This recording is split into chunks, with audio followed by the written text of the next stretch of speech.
everyone and welcome back. In today's video we're going to be creating a card that was designed by design team member Torico using new products from the August 2017 release.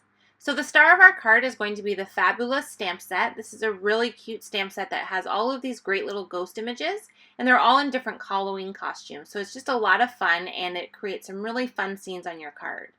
I'm also going to be using the stitched dome frames dies, and we're going to be using this to create a frame around our focal image.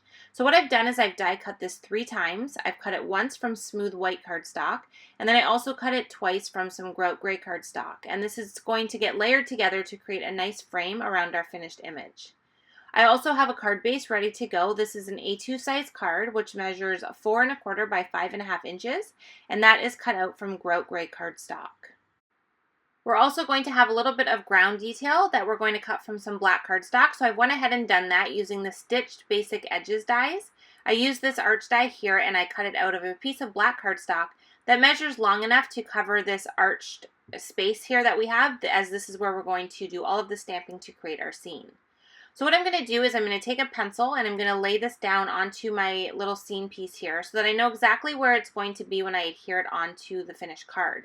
This way I know exactly where I need to do my stamping so that everything is going to line up okay. So now we're going to do all of our stamping of our little ghost images to create our little scene, and we're going to be using masks so that we can continuously stamp all of these in a row and not have anything die cut. It's going to be completely stamped on this little piece here that we're creating the scene. Now I do apologize in advance. My camera stopped filming and I didn't realize it while I was doing the masking part of the scene. So you'll see I kind of start and show you the basic idea of what we're doing, but then it's going to kind of jump and everyone's going to be stamped and already on there. So I do apologize, but hopefully this first part here kind of shows you what we're going to be doing. So what I've done is I've stamped my main ghost image first. He's going to be the center of this little scene. And then I've also stamped him on some masking paper. And I'm just taking my scissors and I'm cutting out the little mask here so that we can add it over top of our stamped image. Now when you cut out your masks, you want to make sure that you cut right on the inked line so that you don't end up with any areas outside of the masking where you kind of have a little bit of a white space. And that can happen if your mask is cut a little bit too large. So you just want to make sure you cut right on that stamped line and then the mask is going to work great. So I've covered that little ghost with his mask, and now I'm going to stamp the second image. So I'm going to stamp this directly beside that first ghost, and it is going to overlap when we stamp it, but that mask is going to prevent it from stamping on our actual image that's on the panel.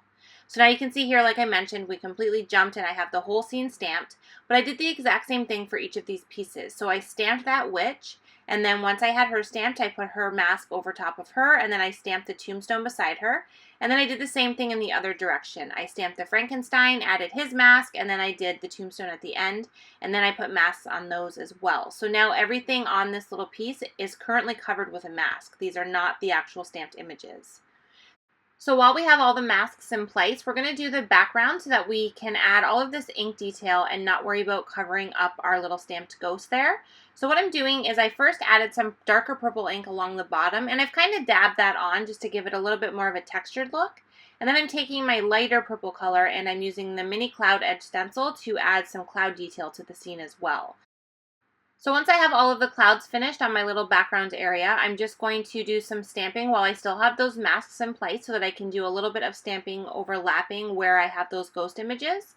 So I did the stars in some orange ink, and then I'm finishing off by doing the little bats in some black ink. And then once I have that done, we're done with all of the background stuff, so we can go ahead and remove our little masks.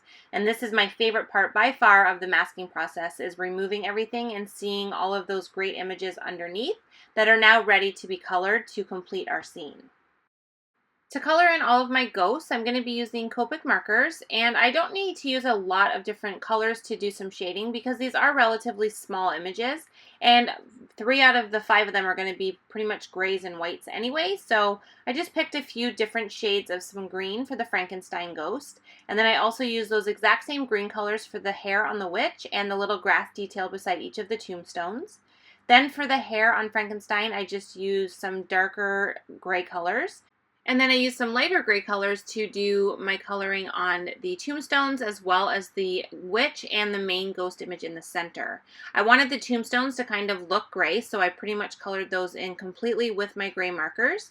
And then for the two ghosts that I want to look more white than gray, I just put a little bit of color around the outside edges of both of those images. And then I just kind of went in with an even lighter gray color and blended that out a bit. So I like to have a little bit of this gray detail when I have a white image. I just think it brings it to life a little bit more and makes it look a little bit more realistic. And then to finish off the little pieces I have left, I did some orange on the witch's broom. And then I also used some R20 to do cheeks on all of the different ghost images just to kind of add a fun, playful look to those. So now that I have all of the coloring done, I can go ahead and create my sentiment. So for that, I stamped the sentiment directly onto that black piece that we created for the bottom. I use Versamark ink to do the stamping, and then I heat embossed that sentiment with some white embossing powder. Once I finish that, I'm good to go ahead and add this to the finished panel. So I used some regular tape runner, added adhesive to the back of that, and adhered it on top, and then I just used my scissors to cut off the extra that was hanging over the edges.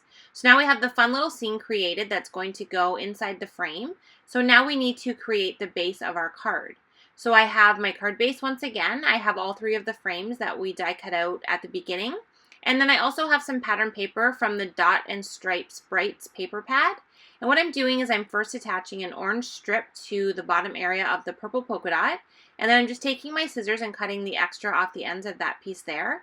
And then I'm adhering the entire panel to a black cardstock mat. This is cut slightly larger than that pattern paper piece just to give us a nice little border that's going to really make these colors pop off of our grout gray card base. I love adding that little bit of black detail. I think it just adds so much to the finished card.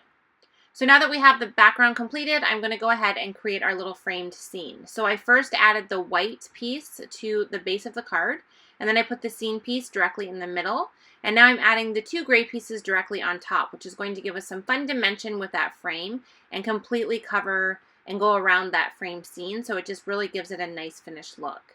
And then to complete the card, we're doing a little bit more stamping on the polka dot portion there. I'm just doing a few black spiders as well as a little spider web. And then I added the little spider web detail to each of the spiders using a black marker. And then that is going to complete today's card. So thank you so much to Torico for creating this fun design that we were able to recreate in today's video. Thank you so much for watching, and I will see you next time.